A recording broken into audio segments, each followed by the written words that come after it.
പാപം സാമ്പത്തിക മേഖലയെ വട്ടമിട്ട് പിടിക്കും. എന്നും സാമ്പത്തിക തകർച്ച.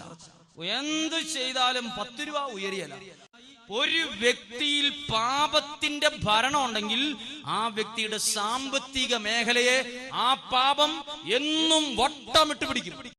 ഒരിക്കലും ഉയരത്തില്ല. ചില പാപത്തിന്റെ ബന്ധനത്തിൽ കഴിയുന്നവർക്ക് ഉയരണം, രക്ഷപ്പെടണം, വീട് വെക്കണം, വാഹനം മേടി ആഗ്രഹമുണ്ട്. പക്ഷേ ഒരിക്കലും നടക്കില്ല. ഈ വട്ടമിട്ട് കറങ്ങിക്കൊണ്ടിരിക്കും.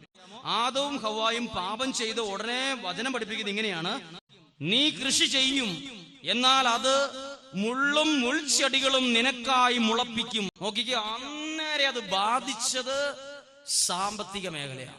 ഒരുപാട് പേർക്ക് വേണ്ടി പ്രാർത്ഥിച്ചപ്പോൾ ദൈവം, എനിക്ക് ആദ്യമൊന്നും വിശ്വസിക്കാൻ പോലും പറ്റിയില്ല, ഈ വ്യക്തിയിലെ പാപം തടസ്സമായി കിടക്കുന്നവർ. ഞാൻ ഭയത്തോടെയാ ചോദിച്ചു, ഇനി പറഞ്ഞത് ഞാൻ തെറ്റിപ്പോയി, ഇനി ഇദ്ദേഹത്തിന് വിഷമാവോ?